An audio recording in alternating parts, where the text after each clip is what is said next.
Hello everyone, welcome back to my channel Wisdom academy.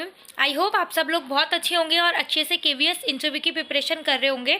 तो आज हम इसी सीरीज़ में आज करने वाले हैं ऑल अबाउट केवीएस, मींस जो भी केवीएस के बारे में इंपॉर्टेंट चीज़ें हैं या जो हमसे केवीएस में पूछ सकते हैं या केवीएस के बारे में बातें हो सकती हैं, तो आज इस वीडियो में हम डिस्कस करने वाले हैं। और देखो, मैं आप लोगों को ना एक सजेशन देना चाहूँगी कि अगर आप केवीएस के बारे में पढ़ के जा रहे हो और अगर वहाँ पे पैनल में आपसे केवीएस के बारे में नहीं पूछा जाता है ना, तो आप डायरेक्टली और इनडायरेक्टली वे में ना खुद सी चीज़ें थोड़े से खुद से भी ऐड कर सकते हो। जैसे मान लो आपके स्टूडेंट्स के बारे में बात हो रही है या कुछ भी आप स्टूडेंट्स के बारे में बता रहे हो, तो आप ये वहाँ पे ना नंबर ऑफ़ स्टूडेंट्स बोल सकते हो कि लेट्स सपोज आपसे स्टूडेंट्स के बारे में कुछ बात हो रही है, तो आप बोलोगे कि हाँ, मान लो 50,000 ऑल ओवर स्टूडेंट्स पढ़ रहे हैं केवीएस में, तो आप यहाँ पे ऐसे बोल सकते हो कि जैसे कि जो मैं अभी इस बच्चों को पढ़ाने वाला हूँ या पढ़ाने वाली हूँ, वो सारे 50,000 बच्चों पे इफेक्ट पड़ेगा उसका, क्योंकि केवीएस में 50,000 बच्चे हैं और जो केवीएस है वो पूरे नेशनल लेवल पर एक पैटर्न एक लेवल सारा फॉलो करता है। क्योंकि आपको पता होगा ना कि जैसे अगर मान लो आज ईवीएस में असम में लेसन नंबर 2 होगा केवीएस में, तो दिल्ली के केवीएस स्कूल में भी उस दिन लेसन नंबर 2 ही होगा, चेन्नई में भी सेम लेसन नंबर 2 ही होगा, क्योंकि एक पूरा पैटर्न फॉलो करता है केवीएस।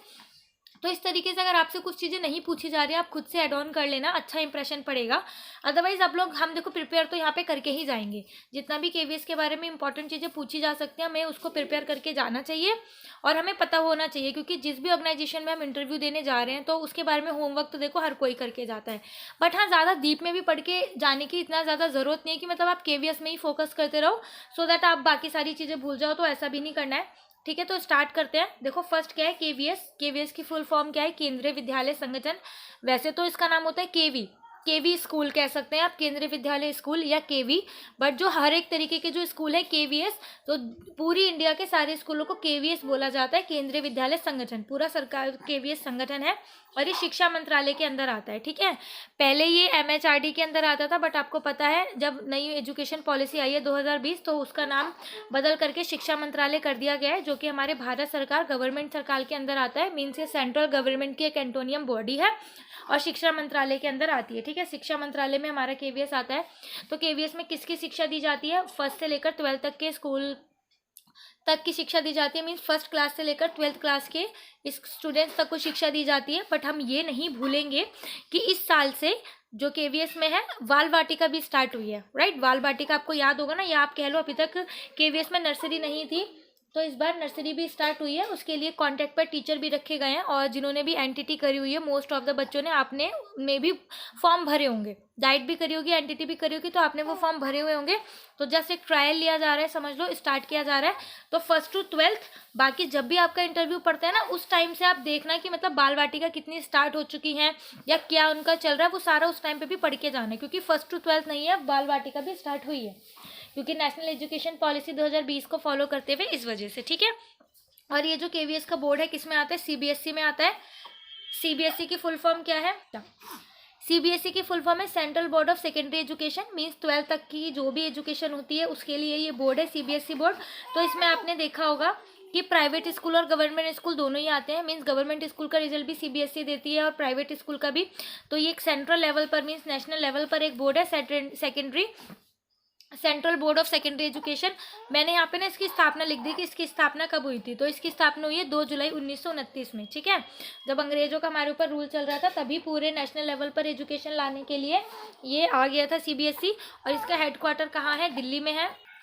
नेक्स्ट है कि टोटल जो इसकी स्थापना है वो कब हुई थी? 15 दिसंबर 1963 में। ठीक है, इसकी स्थापना, ये केवीएस की स्थापना हुई है। ठीक है, यहाँ पे मतलब सीबीएसई बोर्ड आया था तो मैंने यहीं पे लिख दिया कि इसकी स्थापना कब हुई है। तो सीबीएसई की स्थापना हुई है 2 जुलाई 1929 में, लेकिन जो हमारा केवीएस है, केवीएस स्कूल है, इसकी स्थापना हुई है 15 दिसंबर 1963 में, और इसका भी हेडक्वार्टर दिल्ली में ही है। केवीएस का भी हेडक्वार्टर दिल्ली में ही है और सीबीएसई का भी। ठीक है, नेक्स्ट है total number of KVS school. जो अभी करंट में जो रनिंग केवीएस स्कूल हैं वो कितने हैं? वो है 1252, मीन्स 1252 स्कूल। जो टोटल स्कूल है वो 125 है, जिसमें से इंडिया में है 1249। ठीक है, 1249 स्कूल दिल्ली में है, 3 स्कूल आउट ऑफ इंडिया है। ठीक है, टोटल वैसे तो नंबर ऑफ स्कूल 1252 है, लेकिन अगर आपसे पूछा जाता है दिल्ली में कितने हैं, तो वो 1249 है और 3 school out of the India हैं, जिसमें है एक मॉस्को, तेहरान, काठमांडू। ठीक है, एक Nepal, Tehran, Moscow, means 3 school Russia कह लो आप, means Moscow, Tehran, Kathmandu, 3 school हमारे यहाँ पर है। ठीक है, नेक्स्ट है केवीएस के जो रीजनल ऑफिसेज हैं वो कितने हैं, 25। वैसे इतना डीप में क्वेश्चन आएगा नहीं कि रीजनल ऑफिस कहाँ है कितने नहीं, बट एक नॉलेज के लिए पता होना चाहिए। रीजनल ऑफिस है केवीएस के 25। ठीक है, केवीएस का मोटो क्या है, बहुत बहुत ज़्यादा इंपॉर्टेंट है। जब भी जाओगे आप केवीएस स्कूल में ही आपका इंटरव्यू होगा, केवीएस इंटरव्यू में जाओगे आपको बड़ा बड़ा केंद्रीय विद्यालय और हमेशा ना संख्या नंबर दी होगी, आप जब भी देखोगे ना। और स्कूलों में चाहे केवीएस में संख्या नंबर होना हो, लेकिन केवीएस में ज़रूर लिखी होती है। तो आप मुझे ना रीज़न बताओगे कमेंट करके कि केवीएस में वो जो संख्या नंबर लिखी रहती है उसका रीज़न क्या है। सेकेंड चीज़, उसके नीचे ना आपको बड़ा बड़ा मोटो दिखाई देगा। मोटो है तत्त्वय पूषणे अपवृणु।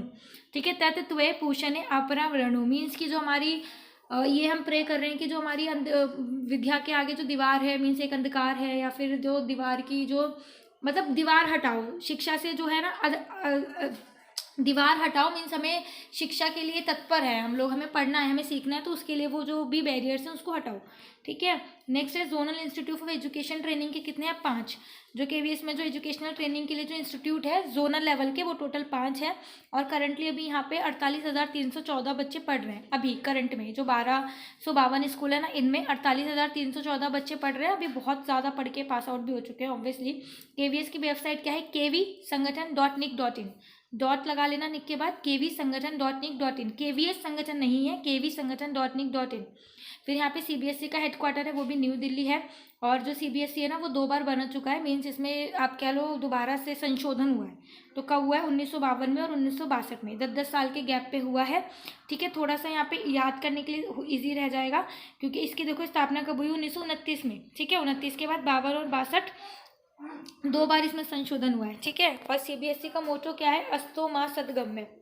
ठीक है, अस्तो मा सद्गम्य, कि असत्य से सत्य की ओर, है ना, असत्य के रास्ते से असत्य की ओर, ये इसका मोटो है सीबीएसई का। ठीक है, आगे बढ़ते हैं। जो अभी सीबीएसई के जो चेयरपर्सन है वो है विनीत जोशी, बहुत इंपॉर्टेंट है, नाम याद रख लेना। ठीक है, ठीक है, जो हमारे चेयरपर्सन है सीबीएसई के वो है विनीत जोशी। और सीबीएसई के जो हेड हैं वो कौन है, श्रीमती निधि छिब्बर। श्रीमती निधि छिब्बर यहाँ के जो है सीबीएसई के हेड है। जो रिजल्ट वगैरह सारी चीज़ें होती है सीबीएसई के रिगार्डिंग वो यहीं से होती हैं। फिर है प्रेजेंट कमिश्नर, जो प्रेजेंट कमिश्नर कौन है, केवीएस का प्रेजेंट कमिश्नर कौन है, वो है निधि पांडे। ठीक है, वो है निधि पांडे। सीबीएसई और ये देखो केवीएस का नाम सेम है, बट हमारे लिए ना अभी इंटरव्यू के पर्पज से सबसे ज़्यादा इंपॉर्टेंट ये है, प्रेजेंट कमिश्नर केवीएस की कौन है, निधि पांडे। ठीक है, आईआईएस थे ये। और डायरेक्टर एनसीईआरटी के कौन है, अभी हैं प्रोफेसर दिनेश प्रसाद सालंकी, ये अभी हमारे एनसीईआरटी के डायरेक्टर हैं। ठीक है, तो ये कुछ इंपॉर्टेंट फैक्ट्स थे जो हमें केवीएस के बारे में पता होना चाहिए। इसके बाद जो है ये है कुछ प्रोग्राम जो केवीएस ने चलाए गए हैं। देखो केवीएस के ना हमें कौन से प्रोग्राम याद करने हैं, जो भी इनिशिएटिव है जो ना अभी करंट में हो। पर मैंने यूट्यूब पर देखा कि सब ना ये डिटेल में प्रोग्राम को बता रहे हैं, मीन्स बहुत ज़्यादा डिटेल में बहुत बड़ी बड़ी वीडियोज़ बना रहे हैं। बट अगर आप यही करते रहोगे तो जो आपका मेन है, जिससे आपको जज करने वाले हैं, जैसे डेमो में या जो करंट में अभी कर रहे हैं क्या कर रहे हैं, तो वो कब करोगे। ठीक है, जैसे एक है छू लो गगन, हाँ ये आप कह सकते हो कि अभी का इनिशिएटिव है। बाकी ये दोनों जो इनिशिएटिव है ना वो काफ़ी टाइम पहले से स्टार्ट हो चुके हैं। अगर आपको चाहिए, अगर आप बोलोगे तो मैं इन तीनों के ही बारे में, या और भी इनिशिएटिव है केवीएस के, जो केवीएस काफ़ी सारे से ऑब्वियसली काफ़ी सालों से काम कर रहा है, तो इस बारे में ना बहुत डिटेल में वीडियो बना दूंगी और आपको प्रोवाइड करा दूंगी। बट यहाँ पे मैंने शॉर्ट्स में लिख लिया है, शॉर्ट में आपको बता देती हूँ इसमें क्या है। अगर आप बोलोगे तो मैं फिर वीडियो बनाती हूँ, अदरवाइज मुझे इतना नीड नहीं लगा, क्योंकि मैं अगर इसमें बता दूंगी कि क्या करना है तो आप यहाँ से पढ़ लोगे। ठीक है, तो देखो एक तो है छू लो गगन।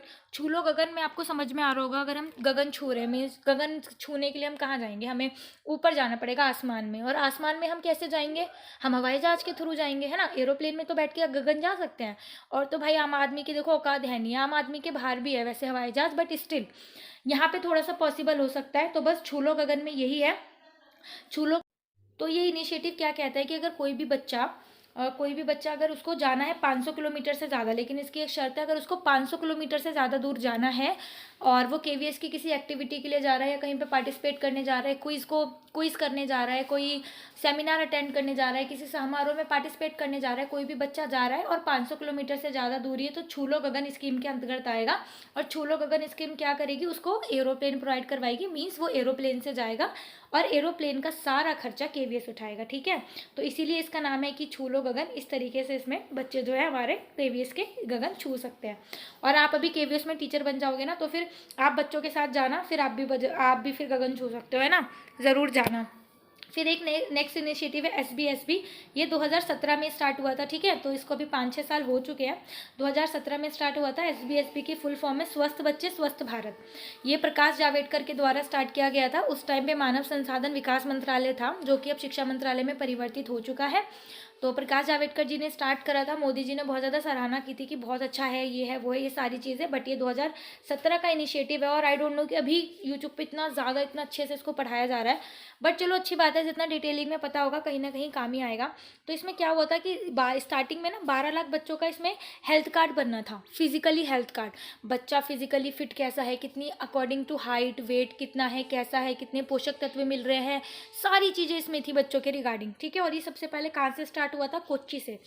KVS के केंद्रीय विद्यालय कोच्चि के वहाँ से ये स्टार्ट किया गया था, ठीक है। तो इसका स्टार्टिंग का जो हमें पता होना चाहिए, अगर हम बोल सके, जैसे इनिशिएटिव प्रकाश जावड़ेकर जी के द्वारा लिया गया था और मोदी जी ने बड़ी तारीफ करी थी उस टाइम पे इसकी, भाई बहुत बढ़िया मज़ेदार, ऐसे करके, ठीक है।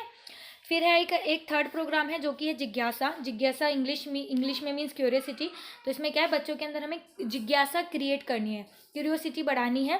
तो क्यूरियोसिटी कैसे बढ़ाएंगे? जब बच्चे खुद से प्रोग्राम करेंगे, बच्चे एक्सपेरिमेंट करेंगे, बच्चे करके सीखेंगे, बल्कि लर्निंग बाय डूइंग करेंगे। तो उस टाइम पे सबसे पहले क्या किया था, 355 KVS स्कूल को CSIR के साथ जोड़ दिया गया था। CSIR के साथ KVS स्कूल को जोड़ा गया था। CSIR क्या होती है आपको पता है, ये साइंटिफिक चीज़ों में रिसर्च के लिए पूरी लैब होती है, पूरी स्पेशली साइंस की चीज़ों को ही पूरी डिवोटेड होती है और ये सारी चीज़ें उसमें करी जाती है। तो उसके साथ सबसे पहले इसको जोड़ा गया था, ताकि उसमें पहले 355 KVS स्कूलों को जोड़ा गया था और करीब सबसे पहले 1 लाख स्टूडेंट्स को इससे फ़ायदा होने वाला था। मीन्स 355 KVS स्कूल जोड़े थे, बट इस जो प्रोग्रेस था उससे पूरा 1 लाख बच्चों को फ़ायदा मिलने वाला था। और इसमें क्या करा था, जो बड़ी बड़ी साइंटिफिक लैब होती है ना, हर एक स्टेट में होती हैं। बहुत सेंट्रल लेवल की तो देखो एक ही होती है, बट हर स्टेट लेवल की ना बड़ी बड़ी लैब्स होती हैं, तो उनसे स्कूल लैब्स को जोड़ दिया गया था, सो दैट जो स्कूल के बच्चे हैं इन लैब से रिसोर्सेज जो है शेयरिंग करके बहुत सारी चीज़ें सीख सकें। तो ये सारे ये प्रोग्राम थे, ठीक है। बाकी अगर आप बोलोगे तो मैं आपकी इसके डिटेल में वीडियो बना दूंगी। आई होप ये वीडियो आपको कहीं ना कहीं कैसे भी हेल्पफुल रही हो।